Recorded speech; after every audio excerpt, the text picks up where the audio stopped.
তালিমি বৈঠক, এই তালিম সর্বপ্রথম স্বয়ং আল্লাহ পাক শুরু করেছেন। তালিম শুরু করেছেন স্বয়ং আল্লাহ পাক। আল্লাহ পাক বলছেন ওয়াআল্লামা আদামাল আসমাআ কুল্লাহা। আল্লাহ রাব্বুল আলামিন আদম আলাইহিস সালামকে সব বস্তুর নাম শিখিয়ে দিলেন।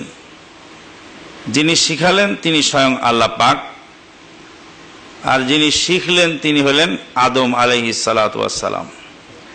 পৃথিবীর প্রথম মানুষ, প্রথম ছাত্র, পৃথিবীর প্রথম মানুষের সর্বপ্রথম শিক্ষক হলেন স্বয়ং আল্লাহ পাক। আল্লামা ইউআল্লিমু তালিম ওয়া আল্লামা আদামাল আসমাআ কুল্লাহা। আদম আলাইহিস সালাতু ওয়াস সালামকে আল্লাহ পাক সব বস্তুর নাম শিখিয়ে দিলেন। তাহলে শিক্ষা আল্লাহর তরফ থেকে যেটা আসে ওটাই প্রকৃত শিক্ষা। আল্লাহ এবং রাসূল সাল্লাল্লাহু আলাইহি ওয়াসাল্লামের সহিহ সুন্নাহ বিরোধী, কোরআন এবং সহিহ সুন্নাহ বিরোধী যত শিক্ষা আছে সেই শিক্ষাকে শিক্ষা বলা যায় না। এরপরে আল্লাহ পাক একটি পরীক্ষা নিলেন। পরীক্ষা নিয়ে বললেন, ফেরেশতাদেরকে বলেন তোমরা বলো এই সব বস্তুর নাম। ফেরেশতারা বললেন ক্বালু সুবহানাকা লা ইলমা লানা ইল্লা মা আল্লামতানা। পবিত্রতা আপনার হে আমার প্রভু, আমাদের প্রভু, পবিত্রতা আপনার, আমাদের কোনো ইলম নাই, যতটুকু আপনি শিখিয়েছেন ওর বাইরে। ফেরেশতারা সারেন্ডার করলেন এবং বললেন আমাদের কোনো ইলম নাই, আপনি যা শিখিয়েছেন ওর বাইরে আমাদের কোনো জানা নাই, মানে এই বস্তুগুলির নাম আমরা বলতে ব্যর্থ।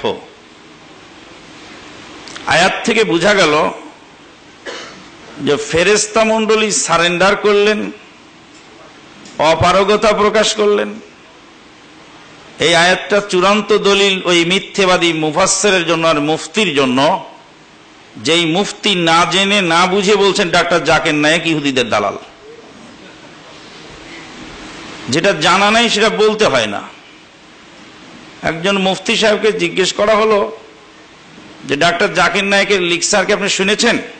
ডাক্তার জাকির নায়েক সাহেবকে কি আপনি দেখেছেন? বলে না, আমি দেখিনি। আপনি কি তার বক্তব্য শুনেছেন? বলে না, এসব বাজে বক্তব্য আমি শুনি না।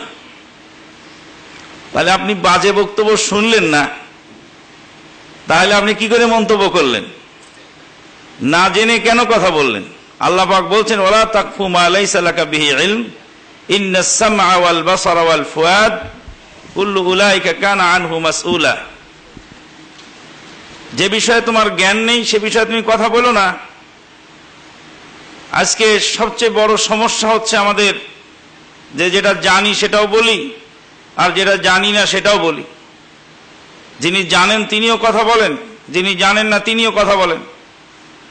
এত বড় মুফতি সাহেব, তিনি ডাক্তার জাকির নায়েক সাহেবকে কোনোদিন দেখলেন না, কোনোদিন তার সাথে বসার সুযোগ জুটল না, কোনোদিন তার বক্তৃতাও তিনি শুনলেন না, অথচ মন্তব্য করে দিলেন তিনি ইহুদিদের দালাল।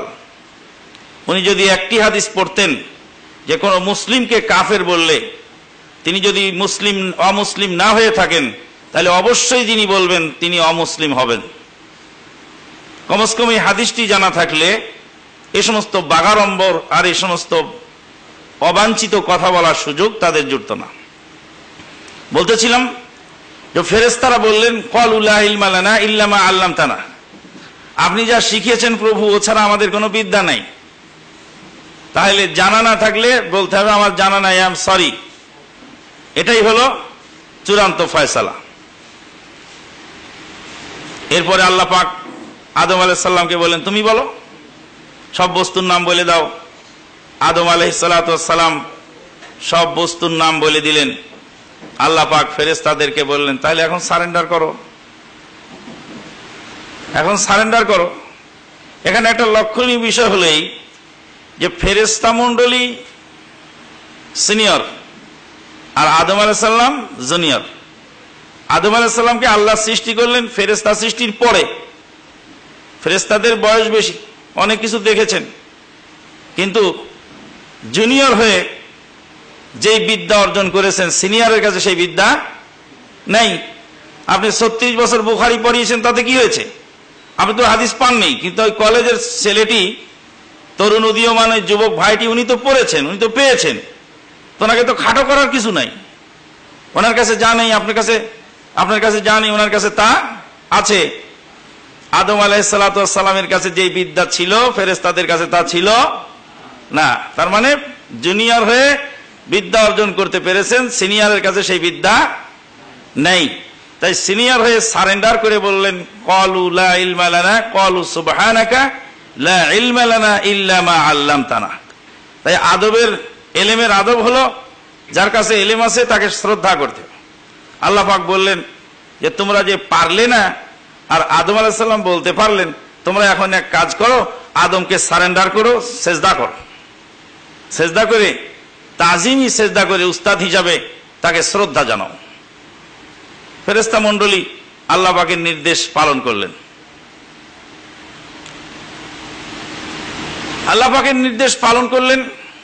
মিস্টার ইবলিস, উনি একজন গবেষক মানুষ, পণ্ডিত মানুষ, ওনার অনেক বিদ্যা, কোরআন সুন্নাহর বাইরে, আল্লাহর ওহীর বিধানের বাইরে অনেক বিদ্যা মিস্টার ইবলিসের। ইবলিস সাহেব বলছেন যে আমি তো মাটির আদমকে সেজদা করি, তো হয় না, মাটি তো থাকে পায়ের তলায় আর আগুন যায় উপরের দিকে, তো যার গতি উপরে আর যার গতি নিচে, নিচে গতিওয়ালাকে উপর গতিওয়ালা শ্রদ্ধা করে কি করে? এটা হয় না। আল্লাহ, এই কাজটা আসলে আমার দ্বারা অসম্ভব, এটা আসলে পারবো না আমি করতে। আল্লাহ পাক বললেন, قال ما منعك ألا تسجد إذ أمرتك قال أنا خير منه خلقتني من نار وخلقته من طين। ওহে নরাধম ইবলিস, তোকে যে বললাম সেজদা করতে, করলি না কেন? বলছে আল্লাহ, ও তো নিচু মাটি উপরে ছেড়ে দিলে নিচে নেমে আসে, আর আগুন জ্বালিয়ে দিলে উপরে ওঠে, তা আমি হলাম ওর চেয়ে উত্তম। ওকে মাটি দিয়ে সৃষ্টি করেছেন আর আমাকে করেছেন আগুন দিয়ে। মিস্টার ইবলিসের কথায় বোঝা যাচ্ছে যে আল্লাহ কাকে কি দিয়ে সৃষ্টি করেছেন তা আল্লাহ পাকের বোধহয় জানা নেই।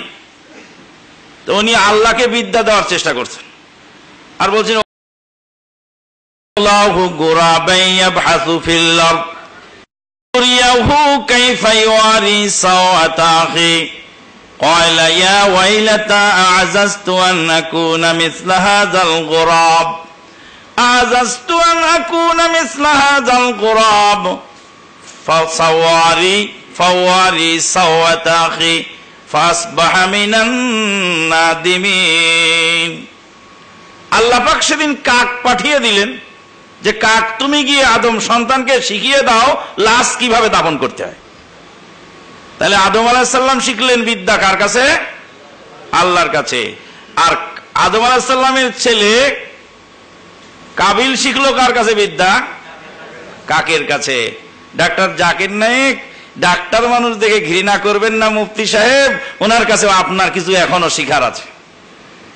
কলেজের ওই ছাত্রটাকে দেখে ঘৃণা করবেন না মুফতি সাহেব, তার কাছেও আপনার কিছু শিখার আছে।